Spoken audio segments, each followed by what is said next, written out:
So, class 5th students of Vibrant Science School, today we will continue our class of chapter 1. Next page is this 7th page. In this page, so many pictures are given. This is picture of given of scenery, and this is given a fish. This is swordfish. One by one, we will see the pictures also. Fisher, we'll start from here. Fisherman can feel the wind and look at the sun to find out which way to go. Many of us would get lost and not be able to find out way on the sea, where you only see water and nothing else. Here they told about fisherman's feelings when he is in middle of the sea, and he know how he assess the timing, whether it is morning or afternoon or evening, by seeing the sun, side of the sun, direction of the sun and direction of the wind. He will assess the timing of the day, and in the evening he has to came back to the shore. Further हम देखते हैं, find out, look at the sun, found out the direction from where it rises.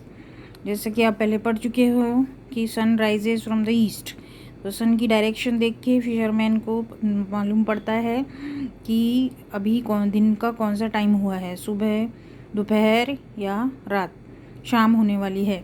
From where you are, what interesting thing do you see to your east.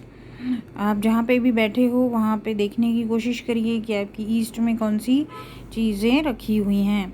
Name 2 things that are lying to your west. East और west direction में क्या क्या रखा हुआ है. फिर उनकी आप घर में बैठ के गेम खेल सकते हो कि पहले ईस्ट वेस्ट में क्या क्या रखा है.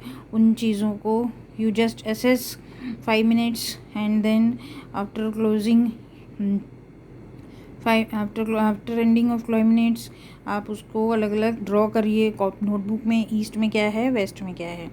Then what a catch. Out on the sea, fisherman look for a place where they hope to find a good catch of fish. There they spread their nets. They will have to wait for many hours for the fish to come in to their nets. ये तो सी बीच पे होता है, तो net लेके बीच में जाते हैं, फिर फिश पकड़ के वापस आते हैं. यहाँ पे एक लॉन्ग स्वॉर्ड फिश दी हुई है. स्वॉर्ड मतलब होता है तलवार जैसी लंबी ये फिश है, इसलिए इसका नाम होता है sword fish. Look at the different types of boats.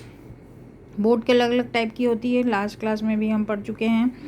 Different types of boat, log boat, then motor boat, then oar boat. Some boats have motors and go further into the sea. Since they go far that out they can catch more fish. These boats travel faster at the speed of about 20 km in 1 hour.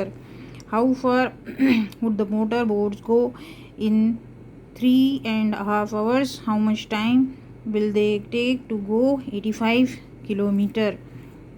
ये यहाँ पे same चीज़ की हुई है जो हमने last class में की थी कि स्पीड दी हुई है, तो पर यहाँ पे अभी हमारी आ गई है मोटर बोट. तो मोटर बोट कैसे ट्रैवल करेगी, मोटर बोट कैसे ट्रैवल करेगी. हाँ, उसकी स्पीड ज़्यादा रहती है. Its speed is more 20 kilometre in 1 hour. तो आप 3.5 आवर्स में कितनी उसकी डिस्टेंस कवर होगा वो कैलकुलेट करना है. और how much time will they take to go 85 kilometre. 85 kilometre तक जाने में कितना टाइम लगेगा, ये आप ट्राई करिए. नेक्स्ट क्लास में मैं आपको इसका सॉल्यूशन बताऊंगी. Thank you.